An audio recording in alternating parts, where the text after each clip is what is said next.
La Mecque, principale ville du Hijaz, est la plus ancienne cité du monde. Elle est située à l'ouest de l'Arabie saoudite actuelle, dans un lieu désertique, montagneux et aride. Pourtant, c'est dans cet endroit inhospitalier à la vie humaine que Dieu a choisi le premier lieu de son adoration.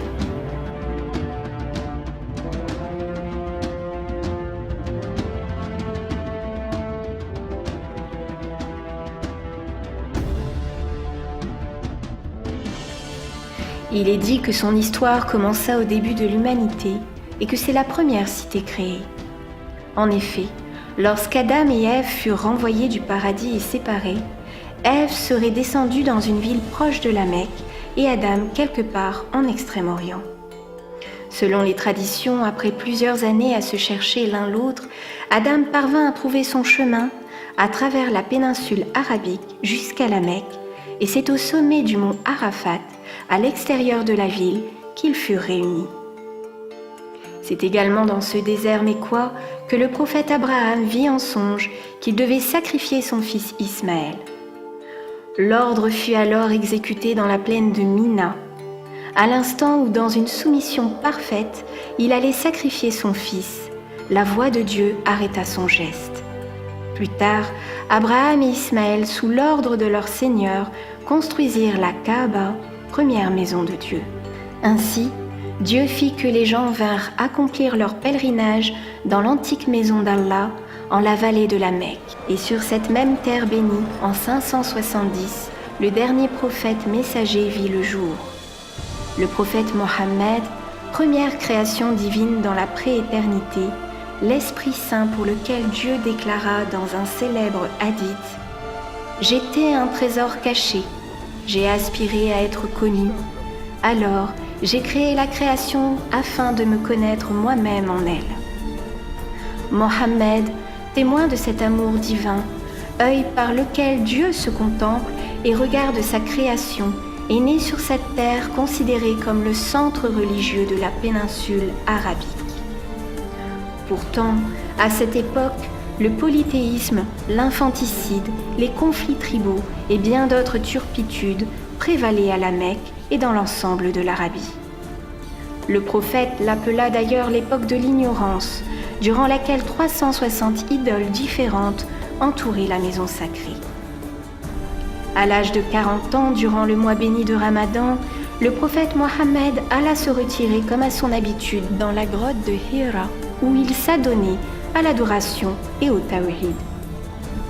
Durant la nuit d'Al-Qadr, l'ange Gabriel lui apporta alors la grande nouvelle.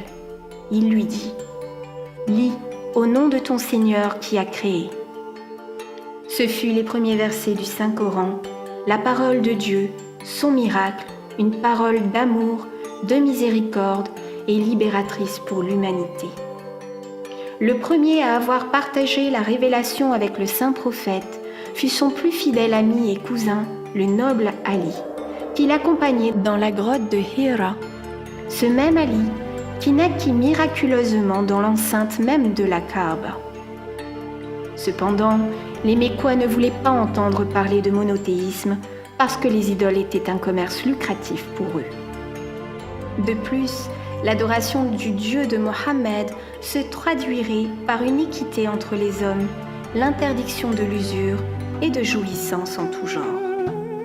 C'est la raison pour laquelle ils lui déclarèrent une guerre ouverte, l'insultèrent, le maltraitèrent et l'opprimèrent économiquement, ainsi que ceux qui le suivaient.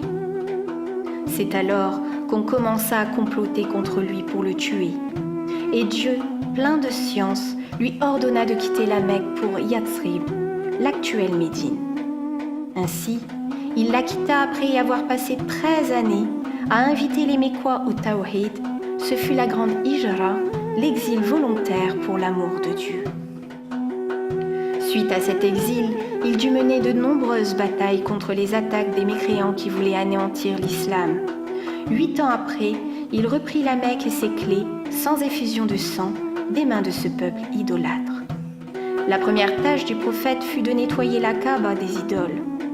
2 années plus tard, le prophète fit alors son unique et dernier pèlerinage, puis mourut peu de temps après. Après son décès, la garde des lieux saints fut confiée à ses descendants, que l'on appelle shérifs, et cela malgré la succession de califes détenant les pouvoirs politiques et spirituels du Hijaz. Vint ensuite l'année 1924, celle de la plus grande injustice de notre époque, l'année où les Al-Saoud s'établirent à la Mecque et en usurpèrent les clés détenues depuis plus de 14 siècles par la famille du saint prophète. Selon une tradition prophétique authentique, un jour le saint prophète était assis avec des croyants et leur dit « Seigneur, bénis notre Shem et notre Yémen. » « Et notre Nejd ?» lui demanda-t-on. « Bénis notre Shem et notre Yémen, répéta le prophète. « Et notre Nejd ?» demanda-t-on encore. « C'est le foyer des séismes et des troubles.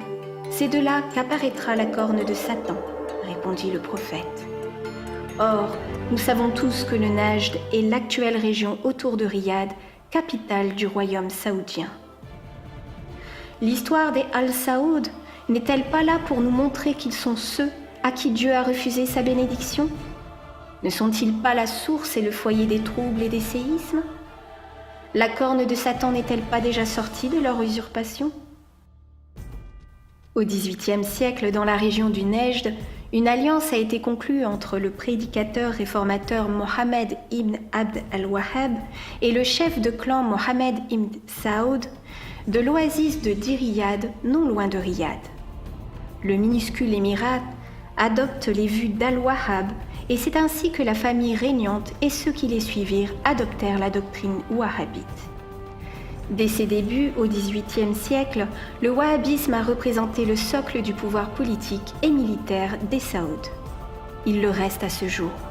En 1924, à Taïf, près de la Mecque, la résistance des habitants à l'émirat aboutit au sac de la ville, au massacre de 300 hommes adultes et à la réduction en esclavage de leurs femmes et enfants. Et comme à leur habitude, ils ne manqueront pas de détruire des sites historiques, des mosquées et tombeaux de saints de l'islam. Abdelaziz Saoud, descendant de Mohammed ibn Saoud, s'empare alors de la Mecque. Sur les décombres de l'Empire ottoman le 22 septembre 1932, Ibn Saoud annonce la création d'un nouvel État, l'Arabie saoudite. Principalement composé de vastes étendues désertiques, le royaume est misérable, mais cela ne durera pas.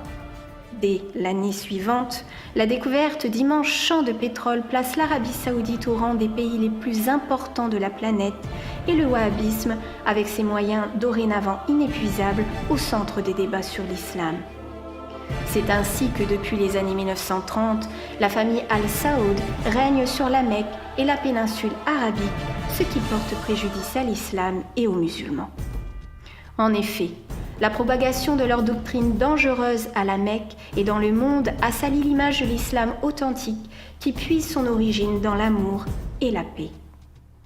Le régime wahhabite, soutenu depuis son apparition par les Américains et les Britanniques, a su profiter du pétrodollar pour exporter son idéologie dans le monde entier à travers le financement de mosquées, de vastes diffusions de livres gratuits et de chaînes satellitaires. De plus, la prise de la Mecque leur a donné une légitimité religieuse au fil du temps, alors qu'on estime aujourd'hui leur nombre à moins de 1% des musulmans. Mais ce n'est pas tout. Le régime saoudien a également porté préjudice à l'islam en détruisant ses lieux saints. Selon leur doctrine wahhabite, le monde musulman doit être purifié des tombes, reliques et sanctuaires qui divinisent des êtres humains et à ce titre représentent un polythéisme déguisé. Mais depuis leur nouveau statut de gardien des lieux saints, on assiste à une progression des destructions des lieux centraux de l'islam. Malheureusement, ces 2 dernières décennies, le rythme des démolitions s'accélère vertigineusement. Depuis 1985, 98% des sites religieux et des édifices millénaires de l'Arabie saoudite ont disparu. Le patrimoine islamique détruit. En 2014, les portiques ottomans qui entouraient la Kaaba depuis des siècles ont été enlevés officiellement pour permettre l'extension de la grande mosquée de la Mecque. Auparavant, la maison de l'oncle de Mohammed, Hamza, avait déjà cédé la place à un hôtel. La maison de Khadija, sa première épouse, a des toilettes publiques. Aujourd'hui, l'hôtel Mecca Royal Clock Tower, construit par l'entreprise de bâtiment du groupe Ben Laden, surplombe la Kaaba à la place de la forteresse Al-Ajiyad, une citadelle ottomane bâtie en 1780 pour protéger la ville sainte et ses sanctuaires. À Abwa, la tombe de la mère de Mohammed, rasée, arrosée d'essence et brûlée, n'est plus signalée aujourd'hui que par un cercle de pierres perdues dans une étendue de rocailles. Médine non plus n'a pas été épargnée.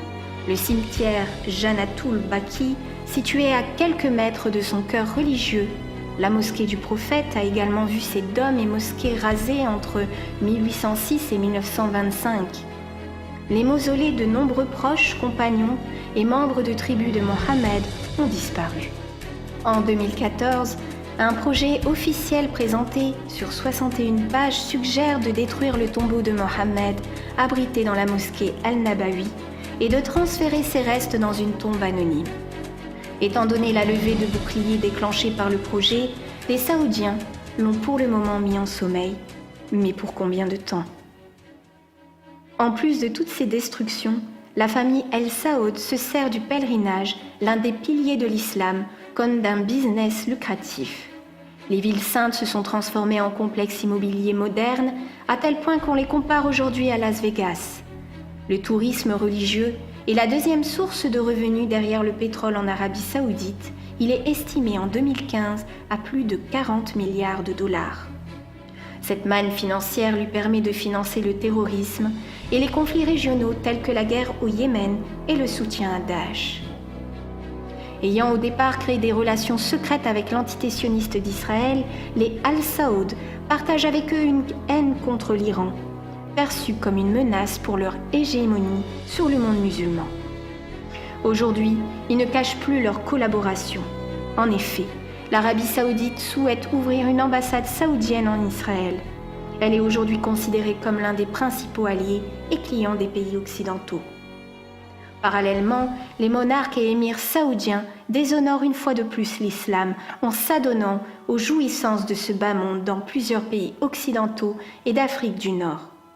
C'est le cas du Maroc, où ils sont propriétaires d'immenses demeures dans des quartiers interdits aux Marocains.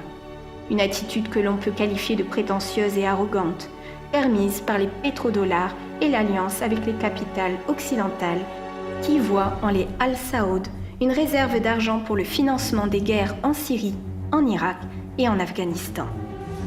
C'est ainsi que la Mecque est redevenue, comme au temps du prophète, une ville où l'argent et les plaisirs de ce monde sont pris pour idoles au détriment de la spiritualité.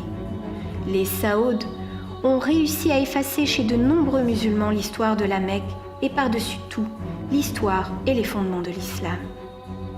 À quand les hommes libres qui, comme au temps du prophète, serviront Dieu et l'humanité en allant libérer ces lieux saints des usurpateurs ?